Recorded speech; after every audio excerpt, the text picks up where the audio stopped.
Buenos días, espero que estéis bien. Hoy vamos a analizar y comentar una cliserie altitudinal.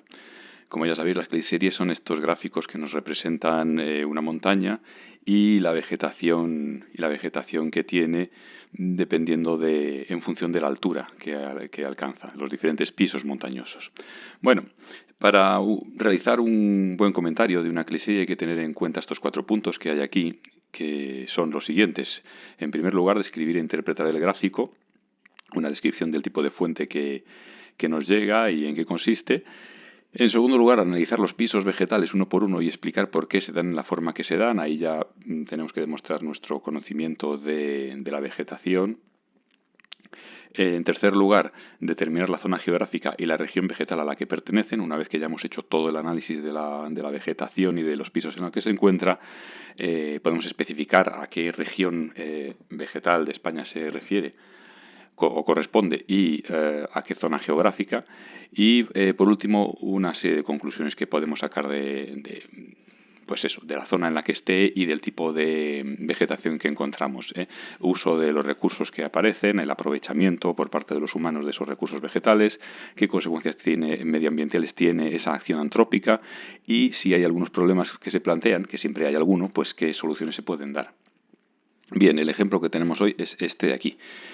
Lo primero que voy a decir es prestar atención solo a esta montaña a esta cliserie, a esta montaña de la derecha. Estos otros dos triángulos que hay aquí es porque el ejercicio incluye pues cómo hacer una cliserie desde el principio, es decir, como si la diseñarais vosotros. Pero eso en un examen no va a pasar y ni en la BAU tampoco os van a poner a dibujar una montaña, ya sería el colmo. Así que de estos dos primeros triángulos pasamos totalmente y nos vamos a fijar solamente en el de la derecha y en las escalas que aparecen aquí a la izquierda y en la leyenda que hay debajo. Bueno, pues en primer lugar vamos con la interpretación del gráfico. Bueno, hay una cosa muy llamativa y es que nos aparece a dónde corresponde la zona de pertenencia de esta cliserie. Pone Sistema Central Sierra de Guadarrama, entonces ya tenemos mucho hecho. Claro, eso no vamos a tener siempre tanta suerte, pero claro, al decirnos ya de dónde es, ya si nos sabemos el tema, podemos ya incluso saber qué tipo de vegetación nos va a aparecer casi sin ver la montaña, ¿no? Nos podríamos imaginar qué tipo de vegetación va a aparecer y en qué altura va a aparecer y qué tipos de suelos tenemos, etcétera. Bueno, entonces en el primer apartado, que sería la interpretación del gráfico, tendríamos que definir la cliserie altitudinal y su tipo. Podríamos decir que una cliserie altitudinal es una representación gráfica de los cambios que ocurren en la vegetación de una montaña en función de la altitud. Esa es la definición típica. Esto se plasma en un triángulo que esquematiza la montaña, que es este que tenemos aquí. Y bueno, en este caso, este documento no lleva fuente. A ver, yo lo he cogido de un libro de texto, pero no lleva fuente, no dice pertenece a ningún tipo de otro documento o al Instituto Geográfico Nacional ni nada, no lleva fuente, así que especificamos que no se nos indica la fuente del documento. Bueno, a la hora de identificar sus elementos tenemos que hablar de que a la izquierda del gráfico pues es donde aparece una escala de altitud en metros y en la parte inferior se nos muestra la leyenda con cada especie de vegetación presente en la cliserie. Además, en la propia cliserie aparecen los niveles de vegetación separados por franjas de distinto color y en este caso se nos indica la procedencia de la representación, como ya he dicho antes, ¿vale? La de la Sierra de Guadarrama. Entonces, claro, esto ya nos acota las posibilidades y nos va a hacer mucho más sencillo el comentario. Bien. En cuanto al segundo punto, indicar los pisos vegetales, pues vamos a decir que vamos a empezar hablando en general de la vegetación, que puede ser en general, líneas muy generales, herbácea, arbustiva o arbórea. Lo que en una cliserie se corresponde con prados, por un lado, matorrales y bosques. Bien, en este ejemplo propuesto nos aparece la misma vegetación tanto en la ladera de Umbría como en la de Solana, algo poco común salvo que reciban ambas una cantidad de luz solar y de precipitaciones muy similar, que puede ser el caso o puede ser simplemente el caso de que no hayan querido hacer una cliserie muy complicada y no han hecho que las especies aparezcan a distinta altura, sino que no se han complicado y han hecho que las mismas especies aparezcan en la misma cantidad en los dos lados, en las dos laderas, tanto en Umbría como en Solana. Bueno, ¿qué más? En el piso basal abajo, o sea, el piso inferior, tenemos una amplia formación boscosa perennifolia de encinas hasta una altura aproximada de 1200 metros, si veis la escala que tenemos ahí a la izquierda. Por encima de estas cotas ya nos aparece el bosque caducifolio, en este caso robles, entre 1200 y 1700 metros, una franja aún más estrecha de hayas entre 1700 y 1800 metros, y de nuevo volvemos al bosque perennifolio, pero esta vez con la presencia de coníferas, en este caso pino silvestre, entre los 1800 y 2000 metros.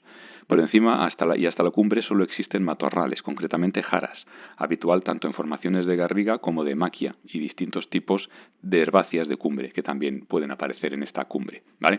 En este momento hemos indicado las especies que aparecen y a qué altura, pero no nos hemos detenido a explicar por qué, qué es lo que viene a continuación y qué es el punto importante de un comentario de Cliserie, porque aquí es donde se nota si uno sabe. Bueno, ahora vamos a explicar entonces por qué se dan estos cambios en los pisos de vegetación y caracterizar las formaciones vegetales. Claro, aquí se incluyen varios factores. En primer lugar, la altitud. A mayor altitud, menor temperatura y mayor humedad, en líneas muy generales.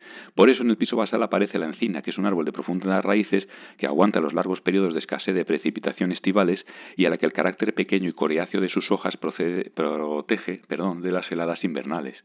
De ahí que sea perennifolia, claro. Conforme se asciende en altitud, aparece el robledal, que necesita temperaturas más frescas y un ambiente algo más húmedo para desarrollarse. Y las mismas características, pero notablemente más acusadas, posee el haya, que aparece en el piso inmediatamente superior.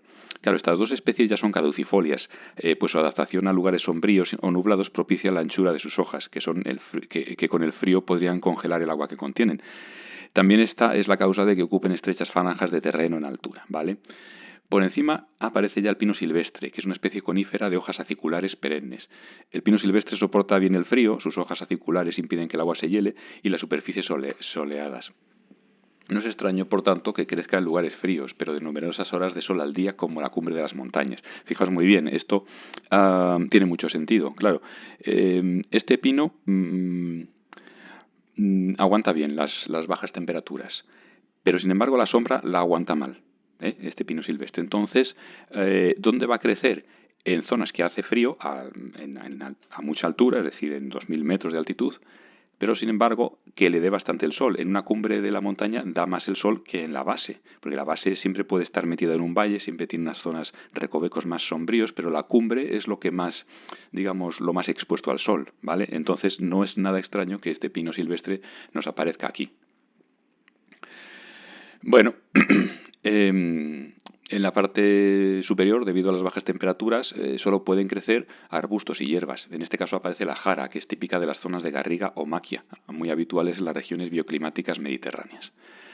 Y además, en esta cliserie que se nos presenta no hay cambios en la vegetación debido a los vientos dominantes ni a la posición de las laderas, ¿vale? Es lo que he dicho antes. Es raro que no haya algún tipo de variación en la altura en la que aparecen las diferentes especies vegetales, es decir, normalmente las especies que buscan más el frío, como es el haya, pues aparecen más a menos altitud en la ladera de Umbría y a mayor altitud en la de Solana, claro, como es lógico, porque a mayor altitud más frío, entonces el haya aparecería más frío en la ladera de Solana, a mayor altitud en la de Solana. Bueno, en este caso no es así, se nos presenta todo igual, entonces puede que sea una excesiva simplificación de la realidad o que simplemente, como corresponde al sistema central y reciben bastantes horas de sol al día,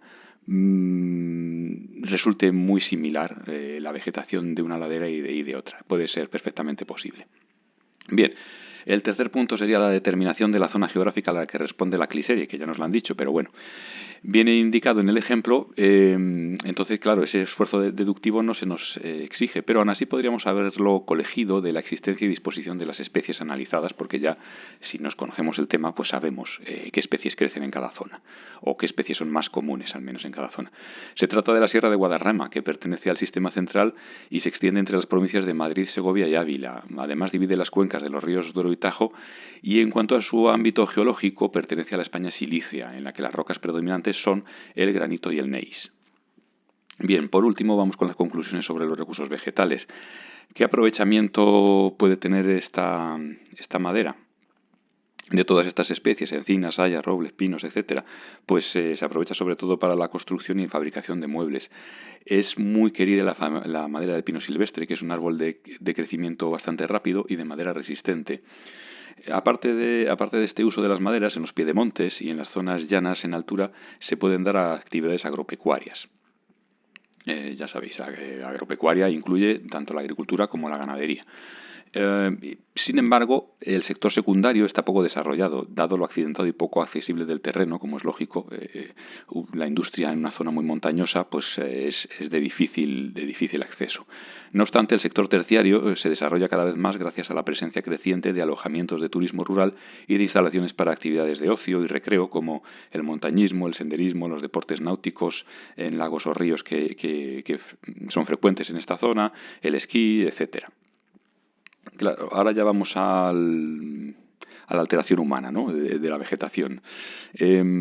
Claro, como todos los elementos naturales que están sometidos a la acción antrópica, la Sierra de Guadarrama sufre desgaste y pérdida de biodiversidad.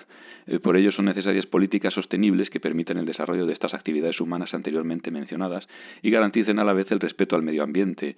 Por otra parte, es habitual observar en esta región amplias zonas de reforestación, llevada a cabo sobre todo a base de pinos, que ya digo que es una especie que crece rápido. Si se tala para aprovechar la madera, vuelve a crecer bastante rápido comparado con otras especies, y por eso es la preferida en sistemas de reforestación. Bueno, simplemente pues eso, apuntar que estas políticas sostenibles son necesarias, pero no hay que especificar mucho más porque realmente no te están pidiendo que soluciones el problema medioambiental de la Sierra de Guadarrama, ¿no? Eso no nos corresponde a nosotros y de hecho es tan complicado todo esto que ni siquiera la gente experta sabe muy bien cómo atajar los problemas, ¿no? Y cómo hacer compatibles pues la acción antrópica con el desarrollo del medio natural. Pero bueno, que ya digo, no nos vamos a meter en ese jaleo. Y con esto estaría básicamente comentada la cliserie. Hemos hablado de todos los puntos, de los diferentes pisos, de por qué la vegetación, los diferentes tipos de vegetación crecen donde crecen y de la acción antrópica y de todo lo que, digamos, se puede hablar. En cuanto a localizarlo, pues ya sabemos que es el sistema central, pertenece a la región mediterránea de la vegetación española, y con eso sería básicamente todo. Bueno, espero que os haya gustado y que os haya sido útil. Un saludo y hasta pronto.